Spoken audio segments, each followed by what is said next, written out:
Hello नमस्कार सभी को। Total knowledge with Suman ma'am YouTube channel में आप सभी का स्वागत है। आज हम करें हरियाणा की राष्ट्रीय उद्यान व वन्यजीव अभयारण्य। इससे पहले की वीडियो में हमने हरियाणा की झीलें पढ़ी हैं, बिल्कुल डिटेल में किया गया है। वीडियो का लिंक डिस्क्रिप्शन में मिलेगा, आप जाकर देख सकते हैं। आइए हम स्टार्ट करते हैं। वर्तमान की अगर हम बात करते हैं तो हरियाणा में 2 राष्ट्रीय उद्यान हैं, 8 वन्यजीव अभयारण्य हैं, 2 संरक्षित क्षेत्र वन हैं और 7 प्रजनन केंद्र हैं और 3 चिड़िया घर हैं। कहाँ पर भाई? हरियाणा में। साथ ही साथ एक हिरण उद्यान है जो आपके हिसार में है। एक हाथियों का पुनर्वास केंद्र बनाया हुआ है जो आपके यमुनानगर के बसंतौर में बना हुआ है। आज हम इन सभी के बारे में पढ़ेंगे, टोटली सभी के बारे में जानेंगे। स्टार्ट करते हैं हम।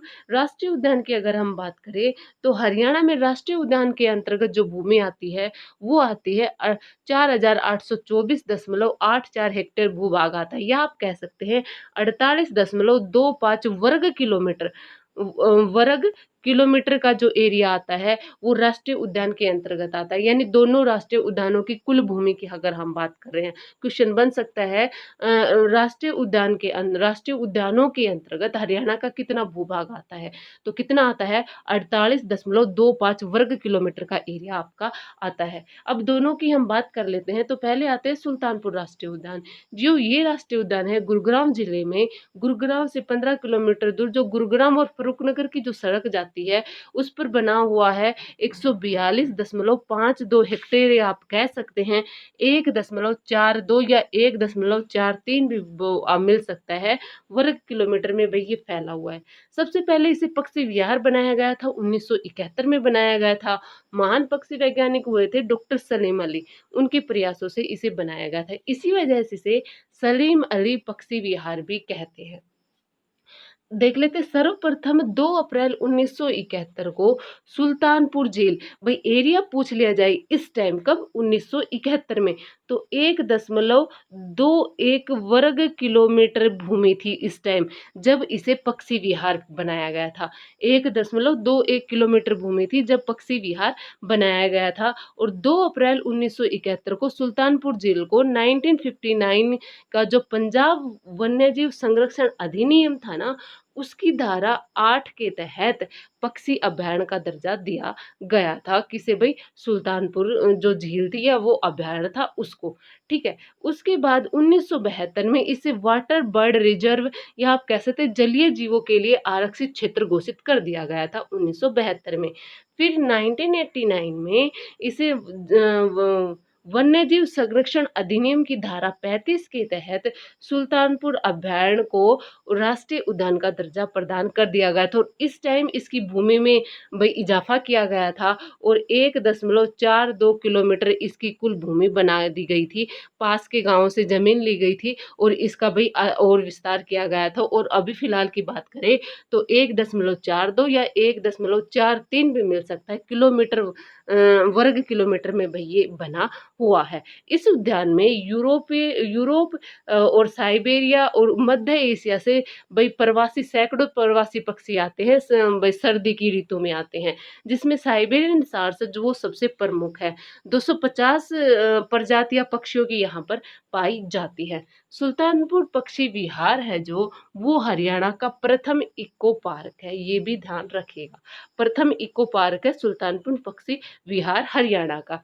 अब दूसरे राष्ट्रीय उद्यान की अगर हम बात करें तो कलेसर राष्ट्रीय उद्यान है हमारा दूसरा राष्ट्रीय उद्यान है। ये राष्ट्रीय उद्यान यमुनानगर जिले में 4,682.32 हेक्टेयर, या आप कह सकते हैं 46.82 वर्ग किलोमीटर में ये फैला हुआ है। कलेसर राष्ट्रीय उद्यान है ना भाई, इसकी सीमा हमारे पड़ोस के जो 3 राज्य हैं उनसे भी लगती है। हिमाचल प्रदेश, उत्तराखंड और उत्तर प्रदेश, इन तीनों की सीमा हमारे यमुनानगर जिले से भी लगती है। साथ ही साथ जो कलेसर राष्ट्रीय उद्यान है हमारा यमुनानगर में, उससे भी लगती है।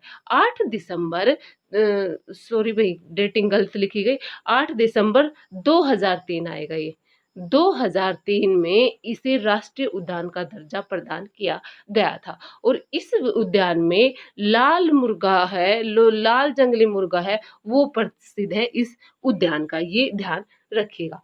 अब हम आते हैं वन्य जीव अभयारण्य पर। हरियाणा में कुल वन्य जीव अभयारण्य की अगर हम बात करें तो 8 वन्य जीव अभयारण्य हैं, और 8 वन्य जीव अभयारण्य के अंतर्गत जो हरियाणा की भूमि आती है वो आती है 23,441.17 हेक्टेयर, या आप कह सकते हैं 234.41 वर्ग किलोमीटर का जो एरिया है वो हमारे 8 वन्य जीव अभयारण्य है, उसके अंतर्गत ये भूमि आपकी आती है। अब हम इन आठों की हम बात करें तो सबसे पहले बात करते हैं सबसे बड़े वन्यजीव अभयारण्य की, अबूब शहर वन्यजीव अभयारण्य सिरसा जिले में है। 11,530.56 हेक्टेयर में ये फैला हुआ है, और 30 जनवरी 1987 को इसे वन्यजीव अभयारण्य बनाया गया था। क्षेत्रफल की दृष्टि से अगर हम देखते हैं तो हरियाणा का सबसे बड़ा अभयारण्य है अबूबसर अभयारण्य। दूसरे पे आते हैं कलेसर वन्यजीव अभयारण्य, दूसरे नंबर का सबसे बड़ा अभयारण्य है ये क्षेत्रफल की दृष्टि से, और यह अभयारण्य यमुनानगर जिले में 5,525.83 हेक्टेयर क्षेत्र में फैला हुआ है, और 13 दिसंबर 1996 को कलेसर वन्यजीव अभयारण्य की स्थापना की गई थी।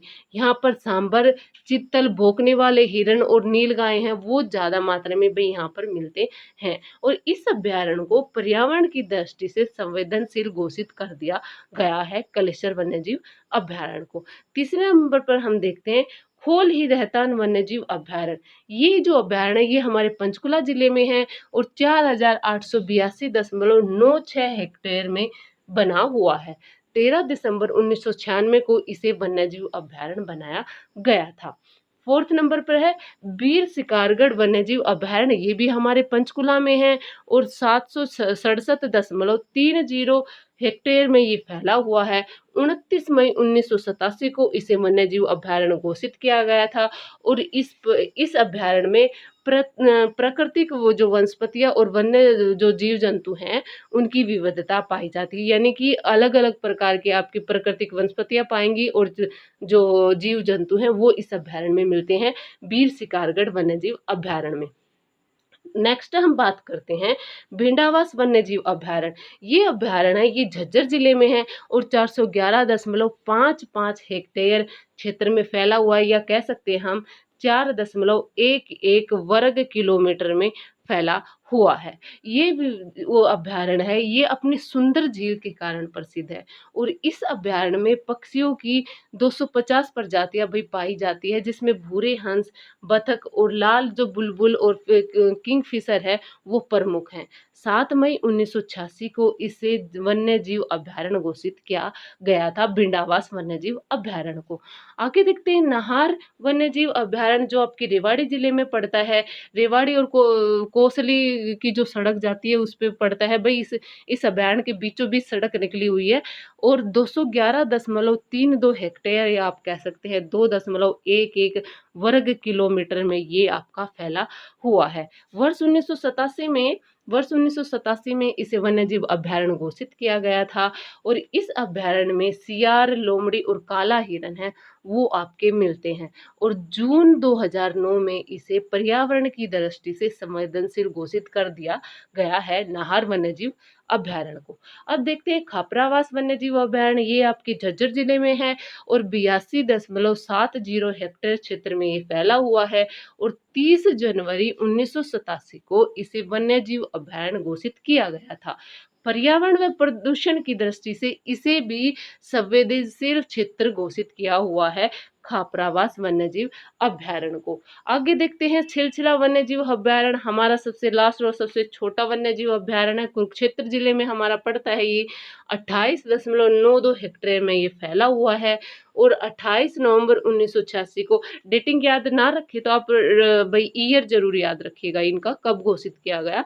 1986 में इसे वन्यजीव अभयारण्य घोषित किया गया, और क्षेत्रफल की दृष्टि से सबसे छोटा वन्यजीव अभयारण्य है। अबूब शहर सबसे बड़ा वन्यजीव अभयारण्य है, छिलछिला सबसे छोटा वन्यजीव अभयारण्य है, और पर्यावरण की दृष्टि से संवेदनशील घोषित किया गया है छिलछिला वन्यजीव अभयारण्य को। अब आते हैं संरक्षण रिजर्व वन है जो हमारे हरियाणा में 2 हैं। अगर इन्होंने जो कुल हरियाणा की जो भूमि घेरी हुई है वो कितनी घेरी हुई है, 4,872.11 हेक्टेयर का क्षेत्रफल है, वो हमारा भूभाग, हरियाणा का भूभाग संरक्षण रिजर्व के अंतर्गत आता है। यह आप कह सकते हैं 48.72 वर्ग किलोमीटर का जो एरिया है वो संरक्षण रिजर्व के अंतर्गत आता है। इसमें दो हमारे वन आते हैं, कौन सा आता है, एक तो सरस्वती वन्य अभ्यारण्य आता है। इस वन्य जीव अभ्यारण्य है भाई, ये कैथल जिले में बताया जाता है, साथ ही ये भी कहा जाता है कैथल और कुरुक्षेत्र दोनों में पड़ता है, तो ये बात भी आप ध्यान रखिएगा। और इस अभ्यारण्य के अंतर्गत 4,452.85 हेक्टेयर की जो भूमि है वो आपकी आती है। और हरियाणा का तीसरा बड़ा वन्य जीव अभ्यारण्य, पहला आपका अबूबशहर हुआ, दूसरा कलेसर हुआ, और कलेसर के बाद जो संरक्षण रिजर्व क्षेत्र सरस्वती वन्य जीव अभ्यारण्य है वो तीसरे नंबर का सबसे बड़ा वन्य जीव अभ्यारण्य है, ये भी ध्यान रखिएगा। और 2007 में इसे मान्यता दी गई थी वन्य जीव अभ्यारण्य की, और संरक्षण रिजर्व बनाया गया था। और ये भी ध्यान रखिएगा इसे सोनसर जंगल के नाम से भी जाना जाता है। नेक्स्ट देखते हैं बीरबारा वन्य जीव अभ्यारण्य।